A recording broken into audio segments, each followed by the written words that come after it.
마라나타. 아멘. 주 예수여 오시옵소서. 이 행복한 안식일 우리 모두 한 주일 동안 모두 평안하셨습니까? 네. 우리가 여러 다른 형편들에 있지만 또 변함없이 또 우리 하나님을 예배하기 위하여 주님의 성전을 이렇게 찾아오신 여러분들을 진심으로 환영합니다. 많은 사람들이 이 시대를 위기의 시대라고 이야기를 합니다. 사회적으로, 경제적으로, 정치적으로, 그리고 또 종교적으로까지 위기가, 다양한 위기를 우리가 경험하며 그렇게 살아갑니다. 그래서 어떤 사람들은 이 시대를 살아가는 우리들의 삶이 마치 풍전등화와 같다, 이렇게 이야기를 합니다. 그런데 사실은 우리의 눈에 직접적으로 드러나는 위기의 순간들이나 상황들보다도 보이지 않는 것이 더 큰 위기일 때가 많이 있습니다. 눈에 보이는 상처는 약을 바르고 다른 처치를 해서 치료를 하면 낫게 되는데, 보이지 않는 곳에서 생겨나는 질병이 더 어렵고 또 위험할 때가 많이 있는 것이죠.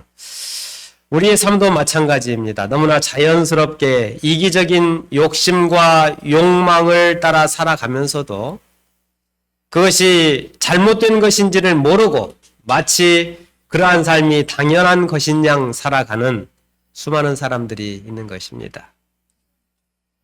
사람을 죽이는 살인이나 남의 것을 도적질하는 것은 큰 죄라고 여깁니다.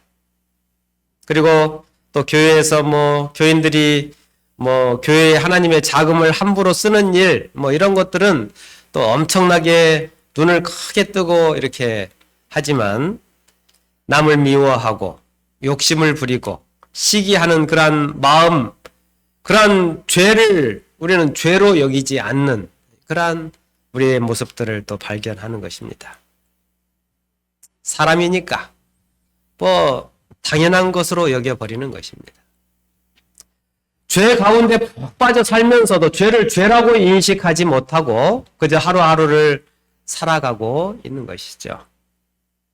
보이지 않는, 인식하지 못하는 엄청 우리의 가까이에 다가와 있는 큰 위기인 것입니다.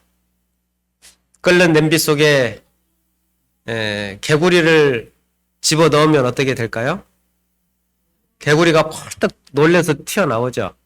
근데 개구리를 찬물을 냄비에 담아서 거기에 담궈 놓고 불을 서서히 떼면 개구리가 어떻게 해요?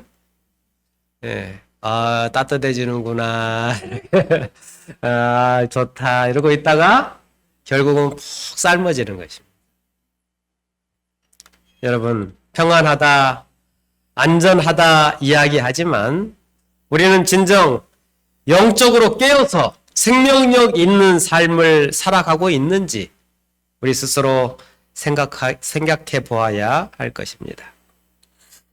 그래서 저는 오늘 성경에 등장하는 여러 인물들 중에 죄악과 배도의 시대에, 고통과 절망의 시대를 살아가면서도 또 하나님의 뜻을 구하고 말씀에 순종하면서 그 시대를 향하여 하나님의 뜻을 올바르게 전하며 그 뜻을 이루며 살았던 한 사람의 삶을 이 시간 함께 들여다보기를 원합니다.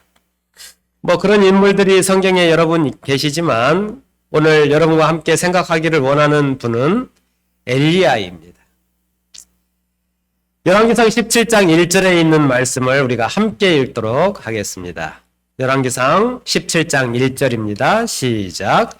길르앗에 우거하는 자 중에 디셉 사람 엘리야가 아합에게 말하되, 내가 섬기는 이스라엘의 하나님 여호와께서 살아계심을 두고 맹세하노니 내 말이 없으면 수년 동안 비도 이슬도 있지 아니하리라 하니라. 아멘. 엘리야, 우리 잘 아는 이름이시죠? 엘리야. 그 이름의 뜻이 뭐예요? 나의 하나님은 여호와시다라는 그런 뜻을 가지고 있습니다. 엘리야는 분열 왕국 시대에 등장하는 여러 선지자들 중에 가장 능력 있게 쓰임 받았던 선지자 중 한 사람이었습니다.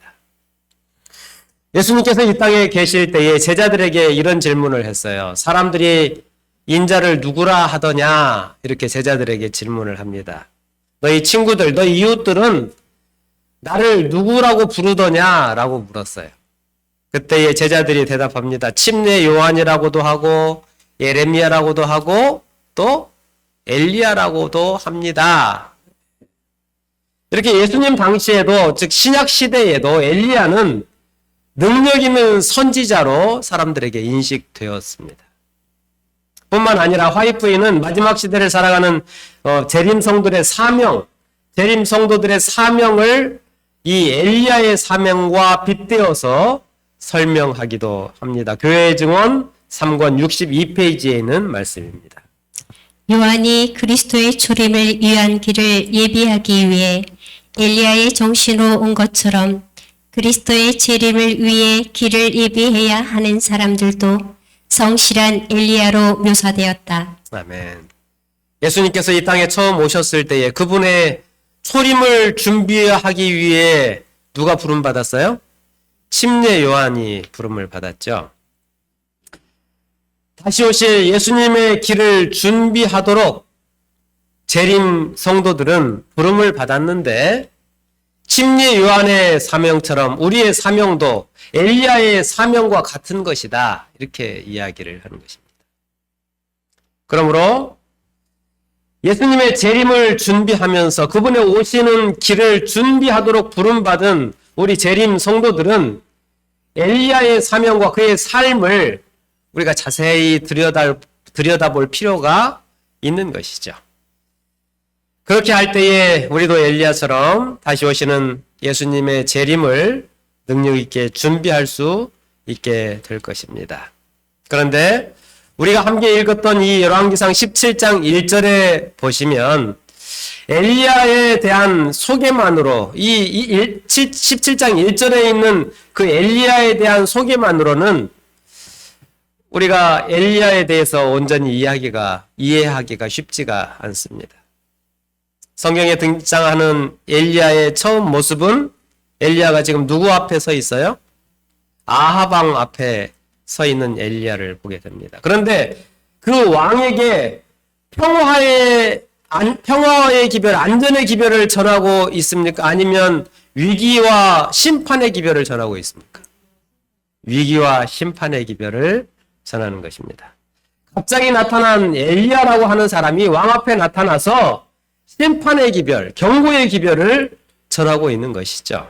그런데 우리는 열왕기상 17장 1절 말씀만으로는 엘리야가 어떤 삶을 살아왔는지, 어떤 준비를 갖추었는지, 하나님께서 그 위기의 시대에 엘리야를 어떻게 부르셨는지를 알 수가 없는 것이죠.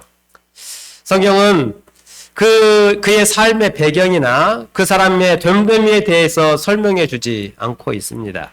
하지만 하나님께서 그 위기의 시대, 그 배도의 시대에 엘리야를 부르신 이유가 분명히 있지 않겠습니까? 그렇죠? 그 이유를 우리 선지자의 글, 선지자와 왕에 기록되어 있는 말씀을 살피면서 엘리야가 살았던 그 시대의 상황이 어떠했는지, 그리고 그가 어떠한 마음으로 하나님께 부름을 받고 살아왔는지를 우리가 알아보도록 그렇게 하겠습니다. 먼저 선지자와 왕은 엘리야가 등장한 그 당시 북방 이스라엘 그 시대의 상황을 이렇게 이야기합니다. 여로보암이 죽을 때로부터 엘리야가 아합 왕의 앞에 나타날 때까지 이스라엘 백성들은 끊임없이 영적으로 쇠퇴해 갔다. 여호와를 경외하지 않고 이상한 형태의 예배를 곤장하는 자들의 지배를 받는 대다수 백성들은 살아계신 하나님을 섬겨야 할 의무를 속히 잃어버리고 우상 숭배의 많은 풍습들을 받아들였다. 여로보암의 집은 망하였고 그가 들여온 우상 숭배는 범죄한 죄인들에게 하늘의 응보의 형벌을 가져왔다. 그러나 거의 40년 동안 그들을 이은 통치자들은 곧 바이사, 엘라, 시무리, 오므리는 계속하여 그 같은 치명적인 행악의 길을 따랐다. 네. 엘리야가 부름받았던 시대에 이스라엘의 백성들이 끊임없이 뭐 했다고요? 영적으로 어떻게 됐다고요? 쇠퇴해 가던 시대였다. 그러니까 하나님께로부터 가장 멀리 이렇게 떠났던 그러한 시대에 엘리야가 살았다라는 것입니다. 하나님을 섬겨야 할 의무를 잊어버리고 우상 숭배의 풍습을 받아들이는 그 시대에 하나님께서 엘리야를 부르신 것입니다. 그 기간이 거의 한 40년 동안 계속해서 그 같은 그 치명적인 악을 행하며 따랐다. 그냥 잠깐 당황하는 시간을 보낸 것이 아니고 이 하나님의 백성들이 40년이라는 시간 동안 오랜 시간 동안 하나님을 떠나는 그러한 상황 속에 놓여 있었다는 것입니다. 이스라엘의 첫 번째 왕이 누굽니까? 예, 사울이죠.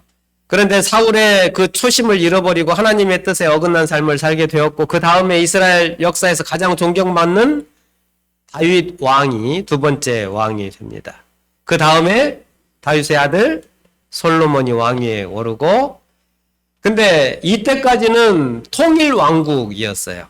그래서 강력한 힘을 가지고 이스라엘의 역사가 이어져 내려왔는데 솔로몬 이후부터는 분열 왕국이 됩니다. 즉 북방 이스라엘과 남방 이스라엘이라는 두 나라로 갈라지게 되는 그러한 슬픔을 갖게 되죠. 그 중에 엘리야가 부름받았던 그 북방 이스라엘의 역사를 살펴보면 엘리야가 등장하기까지 여로보암 이후로 몇 년? 40년이라고 이야기를 합니다. 그러니까 여로보암은 빠지고 여로보암 이후에 40년인 거예요. 그러면 여로보암이라고 하는 북방 이스라엘의 첫 번째 왕은 착한 왕이었습니까? 나쁜 왕이었습니까? 예, 그도 또한 정말 굉장히 악한 그러한 왕이었죠. 그래서 이 여로보암의 통치 역사까지 포함하면 합계 약 62년의 세월 동안 단 한 번도 북방 이스라엘은 하나님께 충성한 적이 없는 그러한 나라가 된 것입니다.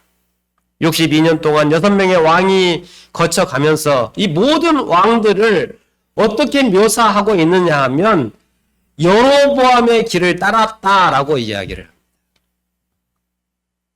성경에서 성공한 왕, 즉 하나님께서 보시기에 선한 왕으로 평가될 때는 그 삶을 누구의 길을 따랐다고 이야기할까요? 다윗의 길을 따랐다. 이렇게 이야기를 합니다.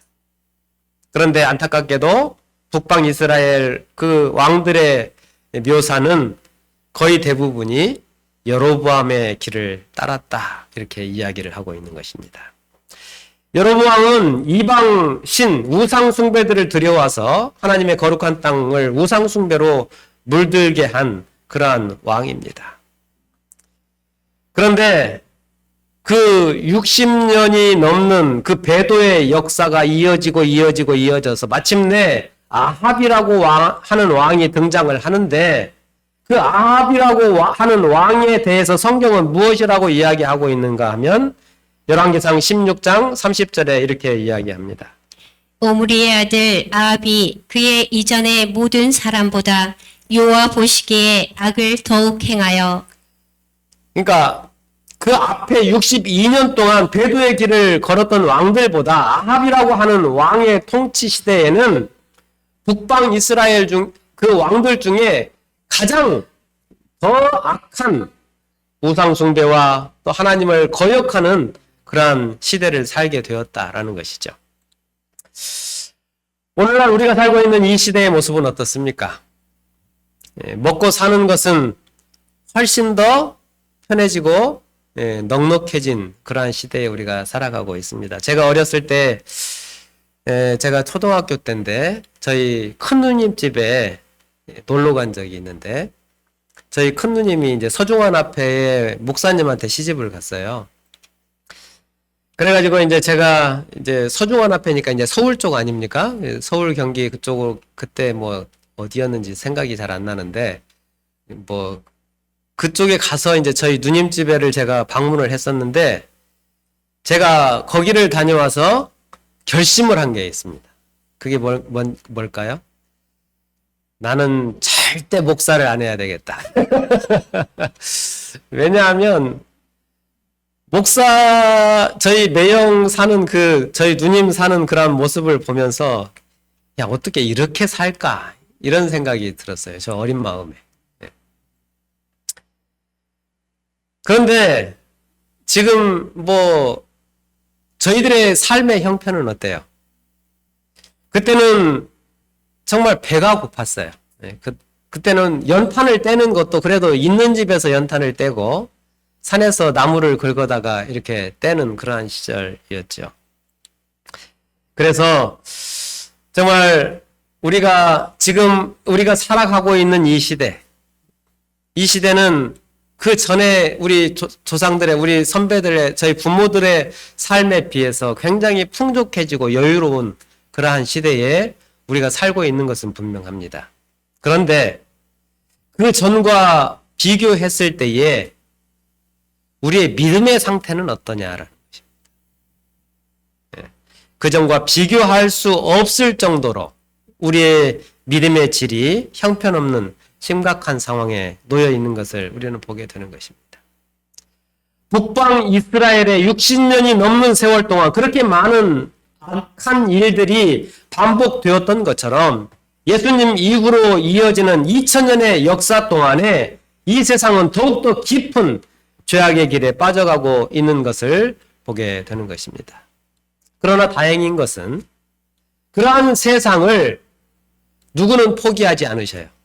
하나님은 결단코 포기하지 않으신다는 것입니다. 60년이 넘는 세월 동안 백성들이 하나님을 잊어버리고 살았는데 하나님도 그들의 그 고약한 하는 그런 행위들을 보면 어떻게 하셔도 마땅해요? 같이 잊어버리고 포기해도 마땅한데 그런데 하나님께서는 그렇게 하지 않으셨다는 것입니다. 북방 이스라엘에 있는 구원받아야 할 당신의 백성들을 우리 하나님께서는 바라보시고 그들을 구원하기를 원하십니다. 선지자와 왕 108페이지에 있는 말씀입니다. 그러나 여호와께서는 이스라엘이 당신에게 돌아와 충성하도록 하기 위하여 할 수 있는 모든 일을 하시기까지 이스라엘을 버리지 아니하셨다. 제약의 암흑시대 동안에도 거룩하신 통치자에게 충성을 다하고 우상 숭배 중에서도 거룩하신 하나님의 면전에서 흠없이 살고자 한 사람들이 있었다. 이 충성스러운 사람들은 상당수의 남은 무리에 속한 사람들로 계수되었는데 그들을 통해 하나님의 영원한 목적이 성취되도록 되어 있었다. 대다수의 사람들은 우상숭배에 빠졌어요. 끝까지 유일하신 하나님을 섬기지 않고 정말 하나님을 배신하고 떠났던 그러한 사람들이었어요. 그런데 그 중에 하나님을 기억하고 하나님께 나온 무리들이 있었다는 것이죠. 여러분, 노아의 시대에도 남은 무리가 있었습니까? 네. 아브라함 때는요. 아브라함 때도 있었고 다니엘의 시대에는요. 다니엘의 때에도 초대교회 시대에도 많은 사람들이 예수님을 믿는다는 이유로 고난과 핍박을 받았음에도 그러나 자신들에게 주어진 사명을 위해서 목숨을 걸었던 그러한 사람들이 있습니다. 중세 암흑 시대에도 이 세상을 정말 암흑으로 종교의 그러한 엄청난 핍박으로 정말 하나님의 백성들을 그렇게 힘들게 했지만 그러나 그러한 엄청난 시련 속에서도 그들은 하나님 앞에 남은 무리로 그들의 사명을 충성스럽게 그렇게 지켜냈습니다. 이러한 시대적 배경 속에서 엘리야가 등장하게 되는데 그렇다고 한다면 보이지 않는 성경에 이야기하지 않는 엘리야의 삶은 어떠한 모습인가? 선지자와 왕 119페이지에 있는 말씀입니다. 아합 시대에 요단강 동편 길르앗산 중에 신앙과 기도의 사람이 살았는데 그의 두려워할 줄 모르는 봉사는 이스라엘 중에 신속히 퍼지는 배도를 막도록 되어 있었다. 이름 있는 도시들로부터 멀리 떨어져 있었고 평생 높은 지위를 차지한 일이 없는 딥셉 사람 엘리야는 자기 앞에 길을 준비하신 하나님의 목적에 대한 확신을 가지고 그의 사명에 임하여 크게 성공을 거두었다. 신앙과 능력의 말씀이 그의 말씀에 있었고 그의 전생에는 개혁 사업에 바쳐졌다. 그는 죄를 생망하고 악의 조수를 물리치는 광야에서 외치는 소리였다. 네, 이 말씀에 나타난 엘리야에 대한 세 가지를 요약하면 엘리야는 첫 번째로 배도의 시대에 살고 있었지만 뭐 했어요? 신앙과 기도와 말씀의 사람이었다. 두 번째는 그의 삶의 목적이 뭐였어요? 분명한 사람이었다. 그렇죠? 하나님께서 자신을 남은 자손으로 구별해 놓으신 이유를 정말 그 신속하게 배도로 빠져들어가는 망해져가는 그러한 세상에 자신을 보내서 그들을 깨우기 위하여 자신이 존재한다는 사실을 엘리야는 분명히 알았다는 것입니다. 세 번째로 그는 죄를 단호하게 거절했던 사람이었다. 많은 사람들이 죄를 당연하게 여기고 당연하게 그 죄악 속에서 그렇게 젖어서 살아가고 있을 그때에 엘리야는 어떻게 했다는 거예요? 죄를 거부했다는 거예요. 여러분, 다수의 사람들이 가는 길에서 돌아서서 내가 옳다고 생각하는 그 길을 가는 것은 쉬운 일입니까? 어려운 일입니까? 참 어려운 일입니다. 수많은 사람들이 이 시대에 신앙적, 영적으로 도전을 받는 이유가 바로 여기에 있습니다. 우리가 살아가고 있는 삶의 현장에 성경의 말씀의 가치대로 살아가는 사람들보다 성경과 상관없이 살아가는 사람들이 훨씬 더 많은 시대에 우리는 살아가고 있는 것이죠. 그렇게 사는 것이 성공의 지름길인 것처럼 그렇게 말하고 그렇게 보여지는 그러한 세상 속에 우리가 살고 있기 때문에 현실적인 문제 앞에서 우리는 계속해서 흔들림을 받게 되는 것입니다. 하지만 엘리야는 그 시대에 단호하게 뭘 했어요? 죄를 거부하는 그러한 삶을 충성되게 서기로 결심하는 그러한 삶을 살아냈다는 것입니다. 우리 사랑하는 목포 중앙교회 성도 여러분, 우리가 살아가고 있는 이 시대가 죄로 가득하고 많은 사람들이 보이지 않는 하나님을 경배하기보다는 눈에 보이는 가치를 쫓으며 살아가는 그 시대라 할지라도 우리의 삶의 모습이 오늘 우리가 살피고 있는 이 엘리야의 삶과 같은 모습으로 날마다 조금씩 한 걸음씩 전진하고 변화되어져 가는 그러한 성도들이 되시기를 간절히 바랍니다. 신앙과 기도의 말씀의 사람, 삶의 목적이 세상적인 부귀영화에 끌려가는 것이 아니라 하나님의 축복의 통로가 되어서 이 세상을 구원하기 위하여 쓰임받는 그런 사람으로 여러분들이 구별되어서 정말 하나님께서 가라 하시는 그 길을 용기 있게 걷게 되는 우리 모든 목포 중앙교회 성도들이 되시기를 바랍니다.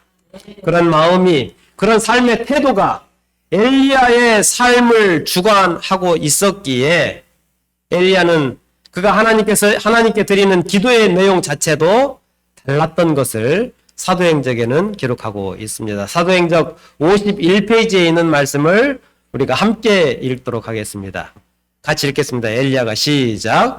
엘리야가 우상 숭배에 깊이 빠져들어가는 이스라엘을 바라볼 때에 그의 마음은 고통스러웠고 의분이 일어났다. 산중 은신처에서 이 베드로를 바라보는 엘리야는 슬픔을 억제할 수 없었다. 괴로운 마음으로 그는 한때 은총을 받은 백성들의 악한 행위를 제지시키시고 필요하시다면 형벌을 내리사 저희가 하나님께로부터 떠난 것을 사실 그대로 볼 수 있게 해달라고 하나님께 간청하였다. 엘리야는 그들이 하나님을 노엽게 하여 완전히 멸하실 정도로 악을 행하기 되기 전에 회개하는 것을 보기를 갈망하였다. 엘리야는 우상숭배에 깊이 빠져들어가는 이스라엘을 보면서 어떻게 마음에 어땠다고요? 마음에 고통스러웠다.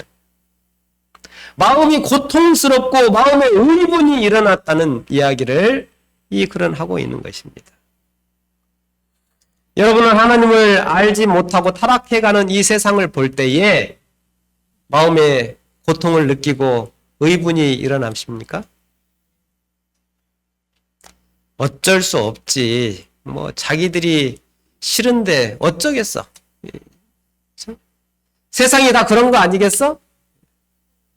당연한 거지. 그러나 엘리야는 마음이 너무너무 고통스럽고 거룩한 분노를 그 마음속에 느꼈다. 이렇게 이야기를 합니다. 엘리야는 슬픔을 억제할 수 없었고 하나님께 간절히 기도했습니다. 그리고 엘리야의 그 간절한 소망은 자기 백성들이 회개하고 하나님께로 돌아올 것을 갈망했다. 이렇게 이야기합니다. 갈망했다는 게 뭐예요? 자신의 소원이 갈급한 그 소망이 뭐예요? 이스라엘 그 타락한 백성들이 회개하는 것이 그의 소원이고 갈망이었다는 거예요. 그래서 북방 이스라엘이 하나님께 택함 받은 민족으로서 사명을 다하고 멸망해가는 민족이 아니라 구원을 받을 수 있는 민족으로 거듭나는 것이 엘리야가 꿈꾸는 그러한 일이었다는 것입니다. 여러분, 여러분의 소원은 무엇입니까? 통일이 소원이십니까? 우리의 소원이 엘리야처럼 이 백성이 구원받도록 거듭나는 것이 우리의 갈망, 우리의 소원이 될 수 있기를 간절히 기도합니다. 그저 우리 집, 나 하나, 내 신앙 지키는 것으로 만족하는 그러한 신앙이 아니라 예수님이 재림하실 때에 나 하나, 내 가족, 우리 교회 성도들만 구원받는 것으로 만족하는 것이 아니라 내 친척과 이웃과 목포 시민 전체와 더 나아가서 호남 합회와 우리 대한민국 전체가 이 나라가 구원을 받을 수 있도록 그래서 수많은 영혼들이 우리 주님이 재림하시는 그날에 우리의 손에 손을 잡고 함께 그 구원의 대열에 설 수 있기를 꿈꾸는 우리 목포 중앙교회가 되기를 간절히 소망합니다. 엘리야의 마음이 그랬다는 것입니다. 이런 마음이 가득했기 때문에 그저 너희가 말 안 들었으니까 너희 이제 죽었다라고 이야기하는 그러한 마음이 아니라 아방 앞에 나아가서 그 심판의 기별을 전할 때에 엘리야의 마음이 타고 정말 가슴 아프고 의분이 들끓었다라는 것입니다. 여러분, 엘리야가 그렇게 살았던 것처럼 우리의 마음속에 그러한 거룩한 의분과 타는 가슴이 있게 되기를 간절히 소망합니다. 선지자왕 121페이지에 있는 말씀입니다. 주의 말씀이 그에게 임하였다. 하나님의 사업을 영화롭게 하는데 열심 있는 엘리야는 비록 그 명령을 순종하는 일이 악한 왕의 손에 의하여 신속한 죽음을 초래할 것처럼 보였으나 하나님의 부르심에 순종하기를 지체하지 아니하였다. 그 명령이 신속한 죽음을 초래할 것처럼 보였으나 하나님의 부름에 순종을 하면 어떻게 될 걸 알았어요? 자기가 죽을 것을 아는 거예요. 그런데도 뭐 하지 않았다고요? 지체하지 않았다. 우리 사랑하는 목포 중학교 성도 여러분, 이 일이 쉬운 일이라서 그냥 아무나 할 수 있는 일이라서 우리 함께 합시다라고 말씀드리는 것이 아닙니다. 우리가 함께 살핀 이 말씀처럼 우리가 예수님의 재림을 준비하기 위하여 부름받은 우리의 사명이 누구의 사명과 같다고요? 엘리야의 사명과 같아.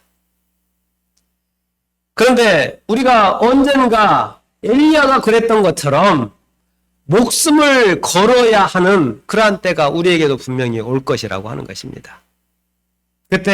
그때가 언제일지 우리가 알지 못하지만 세상에 돌아가는 그러한 모습들을 볼 때에 그때가 아주 멀리 있는 일입니까? 가까이에 있는 일입니까? 아주 가까이에 있는 일인 것입니다. 그렇다면 우리가 오늘 어떠한 삶을 살아야 할지 다시 한번 우리 스스로를 돌아보게 되시기를 간절히 바랍니다. 2006년 직원 선정을 하고 우리는 또 한 해를 보내야 하는 그러한 시간에 우리가 서 있습니다. 우리는 사명이 있는 사람들이고 남은 백성이고 엘리야처럼 피 흘리기까지 목숨을 걸고 싸워야 하는 하나님의 군사들인 것입니다. 그런데 오늘 우리는 무엇에 우선순위를 두고 살아가고 있는지 우리 스스로를 한번 돌아보시게 되기를 간절히 바랍니다. 제가 현장 목회로 돌아와서 가장 가슴 아프게 생각되는 부분이 무엇인가 하면 우리 믿음의 가정들의 자녀들이 신앙을 떠나 있는 가정이 너무나 많다는 것입니다. 어린이들이 사라지고 청년이 사라지고 심지어 30대, 40대도 교회에 존재하지 않는 이 이야기는 교회에 미래가 없다는 것을 이야기하고 있는 것입니다. 과연 우리는 어디에 우선순위를 두고 살아가고 있는지. 교회는 예배만 드리기 위한 공동체가 아닙니다. 물론 예배는 교회가 감당해야 할 중요한 역할 중에 한 부분임이 분명합니다. 그러나 교회가 가장 중요하게 여겨야 할 사명은 선교 사명입니다. 그런데 그 선교의 가장 우선이 되어야 할 대상은 우리의 가족이고 내 사랑하는 자녀들이라는 것을 기억해야 합니다. 그런데 신앙을 하면서 맨날 불평하고 원망하고 미워하고 싸우고 우리가 행복하지 못한데 어떻게 내 자녀들에게 너도 이 교회 안에 들어와서 신앙을 하라고 이야기할 수 있겠습니까? 교회에 머무는 것, 교회를 생각하는 것이 너무나 행복하고 좋은 것이 되고 정말 하나님을 사랑하고 하나님의 계심이 내게 얼마나 다행스러운 일인지를 말하고 삶으로 보여주는 삶을 우리가 살아내야 하는 것입니다.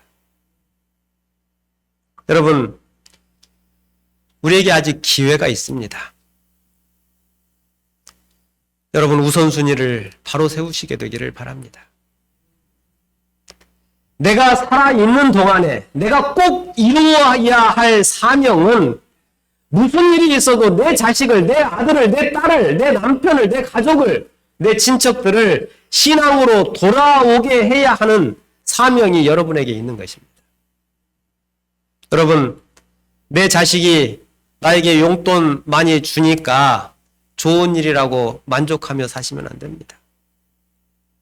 내 자식들이 죽어가고 있습니다. 내 자식들이 세상에 죄악에 쓸려 내려가고 있는 그러한 위기 속에 우리는 살아가고 있는 것입니다. 땅을 치며 통곡해야 할 그러한 상황 속에 우리가 놓여 있는 것입니다. 그런데 부모인 우리들이 죽어가는 자식들을 바라보면서 너무나도 태평한 모습으로 살아가고 있지는 않은지, 돈 잘 벌고 좋은 집에 살고 좋은 차 타고 다니니 되었다고 여기면은 안 되는 것입니다. 하나님은 한 분이시니까 어떤 교회를 다니든 어떤 신앙을 하든 아무 상관없다고, 언젠간 돌아오겠지, 언젠간 정신 차리겠지, 언젠간 때가 되면. 여러분, 그런데 내 자식이 죽어가고 있는데 부모라는 사람들이 천하태평으로 남의 일 이야기하듯이, 먼 나라 이야기하듯이, 강 건너 불구경하듯이 이렇게 하시면 안 된다는 것입니다. 어른들이, 부모들이 정신을 차려야 합니다. 본을 보이는 삶으로 돌이켜야 하는 것입니다. 지난날 자식들에게 혹 잘못한 일이 있다면 용서를 구하십시오. 무릎을 꿇고서라도 두 손이 닳도록 싹싹 빌어서라도 용서를 구하고 관계를 회복하십시오. 그리고 부모님이 여러분이 달라진 모습을 우리 사랑하는 자녀들에게 보여주시기를 바랍니다. 내 자식을 구원하기 위하여 누가 변해야 돼요? 내가 변해야 돼요. 머리가 클 대로 커버린 그 자식들이 이제는 그 자식들이 떠나가 버린 그 자식들을 회심시키고 돌아오게 하는 일은 이전보다도 훨씬 더 어려워졌습니다. 그런데 그렇다고 하여서 포기할 수 있습니까? 그렇다고 내 자식, 내 사랑하는 가족을 우리가 외면할 수 있습니까? 그러면 안 되겠죠. 나의 이권이 뭐가 중요합니까? 내 자존심이 뭐가 중요합니까? 내 자식의 구원이 걸려있는 문제인 것입니다.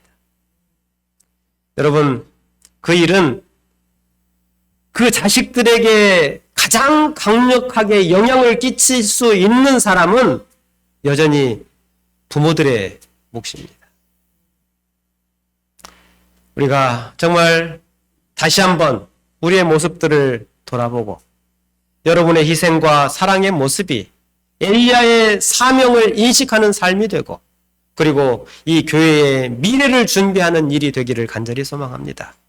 분명한 목적을 가지고 예수님의 재림을 준비하면서 당신의 백성을 결코 포기하지 않으시는 하나님께서 이 시대에도 이 교회를 지켜보고 계시고 붙들고 계시다는 그 믿음을 가지고 우리를 통하여 그들의 구원을 원하시는 그 하나님의 소원을 우리의 소원으로 삼으시고 그래서 우리의 우선순위가 바뀌어서 정말 하나님 앞에 충성을 다하는 그러한 삶을 살게 되시기를 간절히 바라면서 말씀을 마칩니다.